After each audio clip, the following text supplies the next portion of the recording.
Bonjour à tous, bienvenue pour cette nouvelle bulle lunaire concernant la pleine lune du 26 mai qui va se jouer dans l'axe Sagittaire-Gémeaux. Avant de vous parler, comme d'habitude, des énergies, je vais vous donner des petites nouvelles. Sachez que cette vidéo est normalement, si tout se passe bien à la frontière, la dernière vidéo que je tourne ici en France. Donc présentement, je suis à Strasbourg pour des derniers au revoir, pour aussi un peu de repos, car dans un peu plus d'une semaine, va s'en venir l'avion.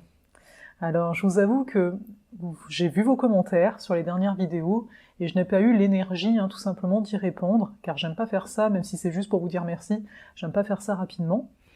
Et donc j'ai pas l'énergie, parce que j'ai énormément de choses à gérer, et c'est pas évident, tout simplement. Donc voilà, sachez que je vous lis, donc je vous remercie beaucoup d'être là, même ceux qui sont silencieux. Après c'est sûr que si vous vous manifestez, c'est toujours sympathique, mais voilà, je voulais vous revenir là-dessus, parce que je vous encourage à commenter, et j'ai pas forcément commenté en retour, pour la raison que je viens de vous énoncer, tout simplement. Voilà. Ensuite, je réitère l'invitation à ceux qui ont déjà fait de l'astrologie, qui maîtrisent l'interprétation d'une carte du ciel. Si vous avez le goût de rejoindre la guilde des astromages, sachez que les inscriptions pour les candidatures sont ouvertes. Donc, ça, si vous voulez, je vous ferai une vidéo, un live, quelque chose, quand je serai un peu plus posée pour vous en parler davantage. C'est vraiment un aboutissement pour moi, la guilde des astromages. C'est, on va dire, un début d'école d'astrologie. Donc vous connaissez sans doute l'alchimie des astres, dans les inscriptions vont bientôt commencer d'ailleurs. Donc l'alchimie des astres, c'est pour commencer à lire une carte du ciel, voilà, quand vous êtes novice et compagnie. Et la guilde des astromages, c'est si vous savez donc déjà lire une carte du ciel et que vous avez envie d'en apprendre plus sur les comparaisons de thèmes, les synastries, les composites, les transits, tout ce qui est de l'ordre du prévisionnel en astrologie, mais au-delà de tout ça, c'est réellement un chemin initiatique entre soi et les astres. C'est quelque part une astrologie qui ne vient pas de la tête, mais qui vient du cœur. C'est finalement mon approche que je viens vous transmettre là, pour qu'ensuite, ceux qui vont faire partie de la guilde puissent, à leur tour, perpétrer tout ça. Donc voilà, je vous en dis pas beaucoup plus, je vous ferai une vidéo, je vous disais, par rapport à ça, mais sachez que c'est ouvert. Voilà, ça va commencer en octobre, mais bon, c'est bien de prévoir d'avance, parce qu'on va être une gagne de quoi 12, enfin 12-13 avec moi, voilà. Donc c'est assez intime et ça correspond totalement à qui je suis, en tout cas aujourd'hui. Donc c'est vraiment une fidélité, c'est pas quelque chose... parce que ça fait des années, depuis que j'ai commencé l'alchimie des astres, qu'on me dit « mais c'est con la suite », etc. Et ça venait pas comme ça. Pourquoi ? Parce que c'est bien plus gros que juste des connaissances intellectuelles. Là, on va venir toucher à l'essence des astres et donc à notre propre essence. Quelque part, pour extraire l'essence des personnes qui viennent nous consulter, il faut savoir toucher la sienne. Bref, je m'arrête là. Alors, on va rentrer maintenant dans la carte du ciel en tant que telle de cette pleine lune. Une pleine lune qu'on dit donc en Sagittaire, avec la lune en Sagittaire, mais surtout Mercure, Vénus, Soleil, nœud nord et même lune noire vraie en Gémeaux. Donc il y a pas mal de choses en Gémeaux, qui est un signe, de toute façon on est dans un axe mutable, donc on voit qu'il y a des choses déjà qui bougent. De toute façon, il suffit de regarder en soi ou autour de soi, ça a tendance à bouger. Et j'ai envie de vous dire, parfois quand ça bouge, c'est pas forcément des plus agréables, dépendant de l'élan, mais il y a du mouvement, ça c'est clair. On est donc aussi dans une forme de fin de cycle. Vous avez pu le ressentir, au mois de mai, c'était très stagnant comme énergie, c'était très lent, c'était très dense, on avait besoin de simplicité, on n'avait pas forcément besoin de voir du monde, même si on pouvait dire que oui, qu'il y avait une lassitude et qu'on voulait. Dans les faits, c'était pas tant ça, il y avait vraiment un besoin de retour à soi et au corps. On l'a vu avec la dernière nouvelle lune, il y avait un appel à quoi suis-je réellement attaché, à quelle situation, etc. Et là, qu'est-ce qu'on a avec cette pleine lune ? Énormément d'énergie mutable, qu'on appelle ça. Donc, d'entrée de jeu, c'est « ok, maintenant tu vas bouger pour aller vers ce qui te tient à cœur, pour également ne plus être attaché à ce qui ne te convient plus. » Donc, on a des énergies qui vont dans ce sens-là. La particularité ici, c'est qu'on a la présence de l'axe des nœuds, nœud nord et nœud sud, en lien à l'axe soleil-lune. Le fait que le soleil et la lune soient opposés, c'est ce qui nous donne la notion de pleine lune, et ça se situe à 5 degrés près, là où il y a l'axe des nœuds. Donc ça nous dit quoi ? Dans ces périodes-là, il y a comme un basculement, j'ai envie de vous dire. Il y a un avant, il y a un après.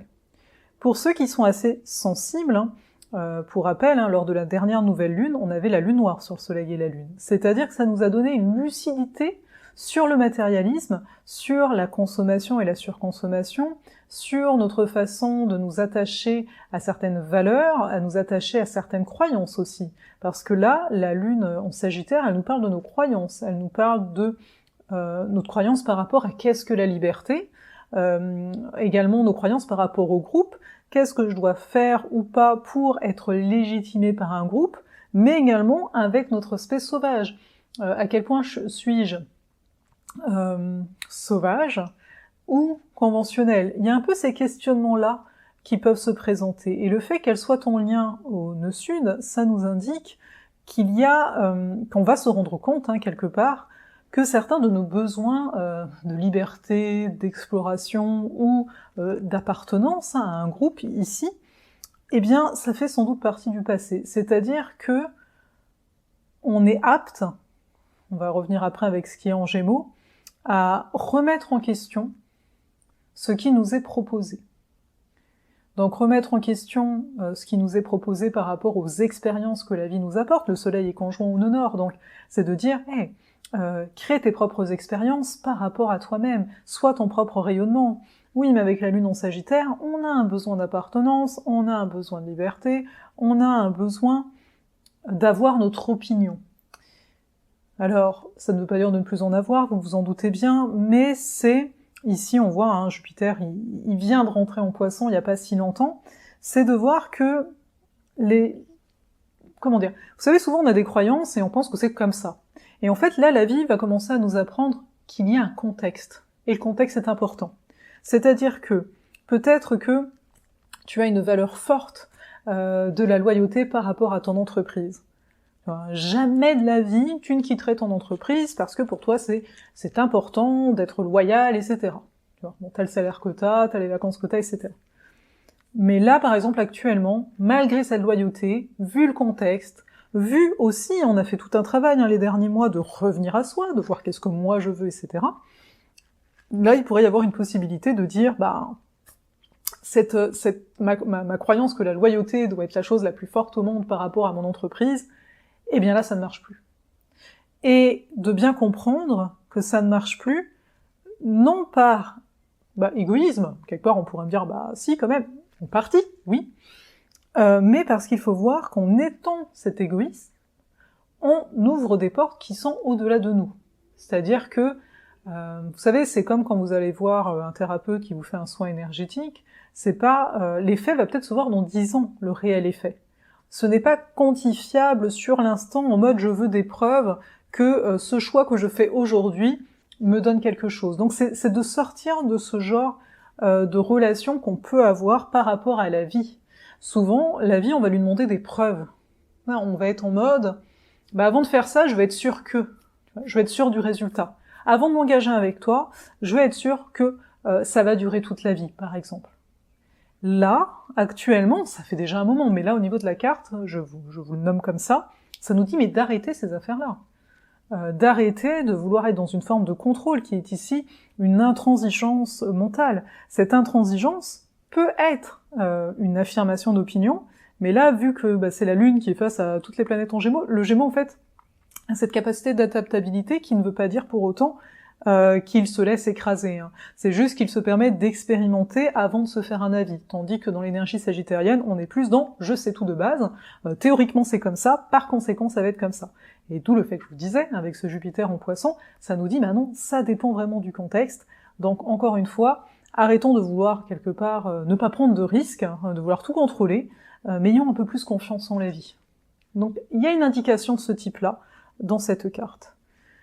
D'autant plus, comme je vous le disais, le soleil, lui, il est conjoint au nœud nord, donc on nous invite à expérimenter, on nous invite à faire notre opinion ensuite. Bien sûr qu'il y a des... on va le voir, il y a des restrictions qui sont présentes, qui sont en train de tomber en arrière-fond.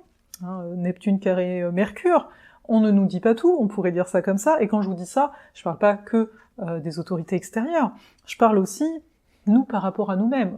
Il peut y avoir, c'est une période assez particulière, parce que on peut se mentir à nous-mêmes, vous savez, c'est toujours très subtil quand on se fait ça, soit en étant très rigide, en disant non mais moi je sais, c'est comme ça, après tout c'est n'importe quoi ce qui est en train de se faire, et peut-être que c'est vrai, mais on peut parfois se bloquer, c'est-à-dire ne pas avancer dans une situation parce qu'on a des opinions qui sont très très fortes. Et là encore une fois, rappelez-vous Jupiter Poisson qui dit mais il y a un contexte très particulier.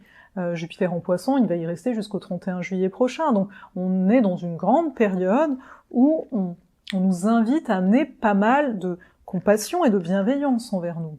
Alors, est-ce que ça veut dire que pendant ce laps de temps, il peut se passer tout et son contraire? Également, vu que ça va dépendre des contextes. Hein.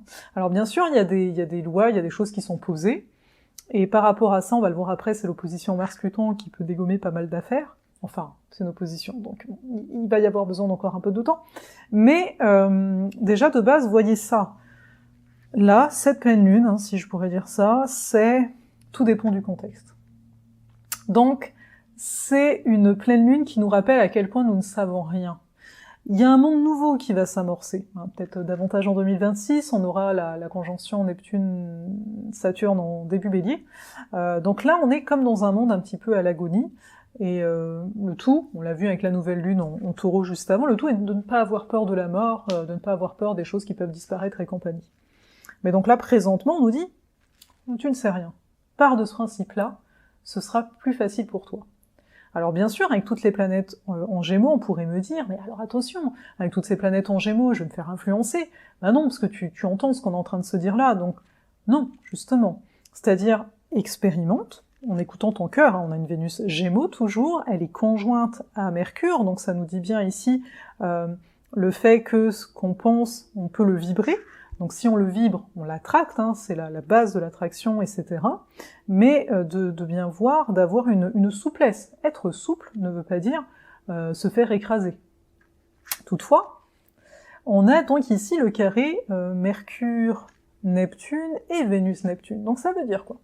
Ça veut dire qu'on est dans une période de temps où on peut donc se mentir à nous-mêmes, ça je vous l'ai dit, etc., qu'il y a des choses qui sont pas totalement dites, voilà. Mais ça veut aussi dire qu'on peut avoir davantage d'écoute par rapport au cœur. C'est-à-dire qu'on peut davantage sentir les choses. Est-ce que je fais les choses parce que il y a tout le monde qui le fait, là c'est le côté on se laisse influencer, il y a tout le monde qui le fait, donc j'y vais, etc. Ou est-ce que j'arrive à faire les choses parce que je le ressens réellement? C'est pas évident. Exemple tout bête, les terrasses ont réouvertes, en France et au Québec, je sais pas où ça en est encore, faudrait que je regarde, vu que je viens bientôt, enfin, je serai en quarantaine au début, donc bon. Mais, est-ce que t'as envie d'aller en terrasse? Ou est-ce que t'y vas parce que tout le monde y va? Donc alors on va me dire, oui, mais ça paraît bête comme exemple, mais parce qu'il faut bien voir que dans le quotidien, on a plein de petits trucs comme ça. Et donc c'est de comprendre, moi, qu'est-ce que je veux réellement? Au-delà de ça, de cet exemple, Vénus carré Neptune, c'est autant des possibilités d'aller toucher à une forme de détachement, donc par rapport aux blessures qu'on peut avoir, on est quand même dans une Vénus d'air, et on a un Neptune ici Poisson, donc il y a un détachement par rapport aux émotions qui pourraient être demandées. Il pourrait y avoir, ça peut être une période aussi pas mal créative, ceux qui écrivent, tout ce qui est de l'ordre de l'imaginaire, quand il y a cet aspect, c'est quand même très bon en termes d'inspiration. Mais au niveau relationnel, ça peut être aussi de revoir un peu nos exigences. Parce que là, on se retrouve un peu...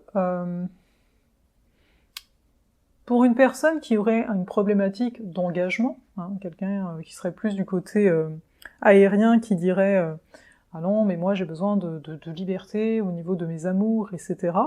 Avec le carré à Neptune, on dit oui, mais à qui ne t'unis-tu pas? C'est-à-dire que Neptune demande l'union. Et dans la diversité, qu'elle soit relationnelle ou autre, on peut se fuir nous-mêmes. Il y a toujours cette notion de fuite avec Neptune en arrière-fond.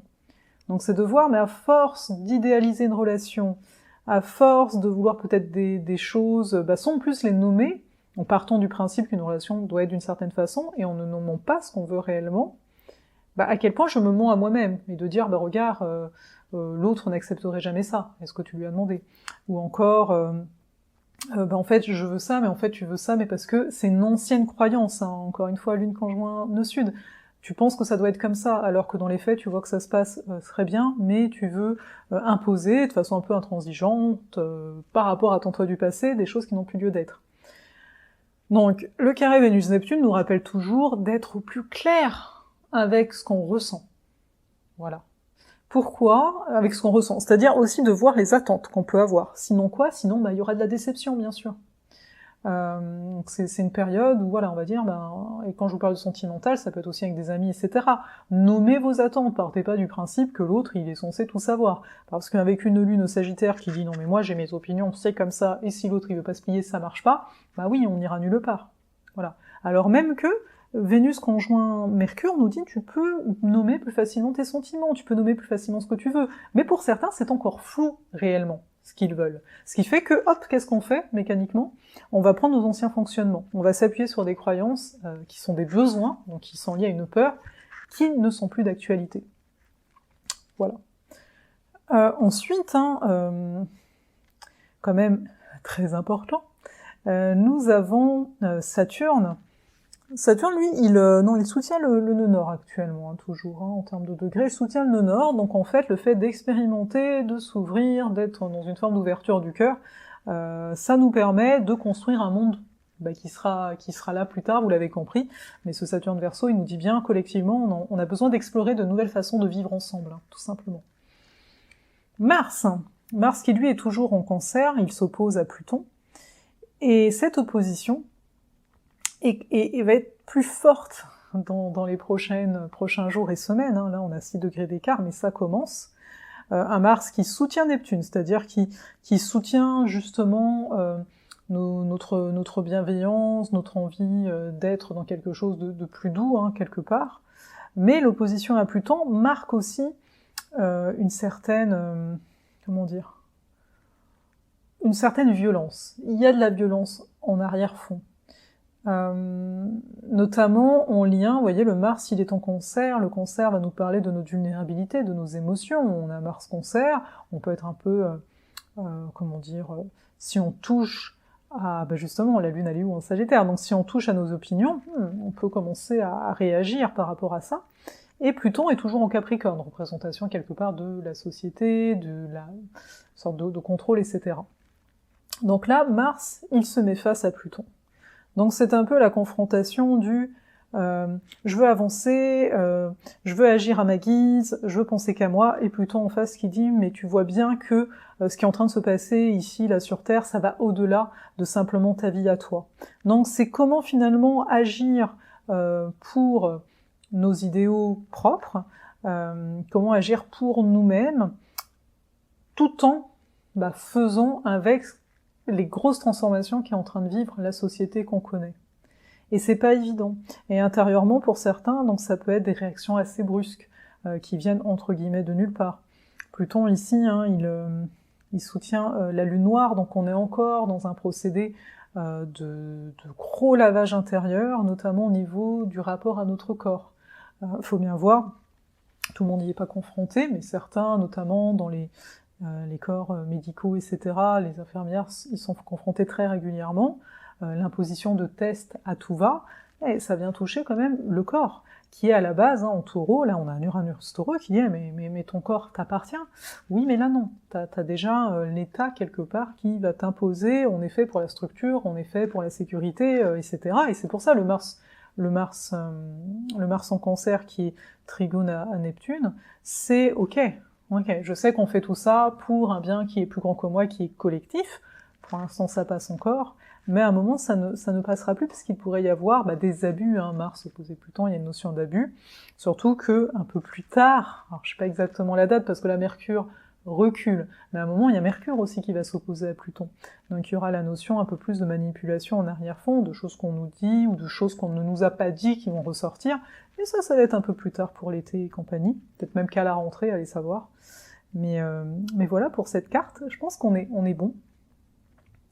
Moi, je vous ai parlé de Jupiter quand même pas mal, parce qu'il est quand même la clé ici, de comprendre que tout est contextuel. Mais pour vous dire, pour résumer, on est dans une période où on a envie de voir du monde, on a envie de bouger, on a envie de s'amuser. Toutefois, il y a certaines libertés qu'on voit qui ont été compromises, qui sont compromises, on voit qu'on n'est pas aussi libre qu'on le croit, on voit qu'on doit se soumettre à certaines choses pour faire partie du groupe, sinon on est exclu du groupe. Je vais pas vous citer certaines choses que vous savez, que vous avez vu passer, mais on est clairement dans une dynamique comme ça. Donc qu'est-ce qui se passe? Il se passe qu'individuellement, on doit revoir nos propres opinions pour pouvoir aller de l'avant avec nos proches, etc. Parce que on l'a vu, hein, à quoi on est attaché lors de la nouvelle lune, et ici on nous dit ok, bah va de l'avant, comment tu peux être en lien avec les autres, il y a vraiment un besoin de rayonnement, d'amusement, voilà. Mais tout ça sous couvert, on voit bien, on n'est pas totalement à notre aise, on doit faire avec le contexte, hein, tout simplement, je vais pas revenir dessus, je vous l'ai dit, je pense, assez clairement. Et puis voilà, pour ça. On va s'arrêter là.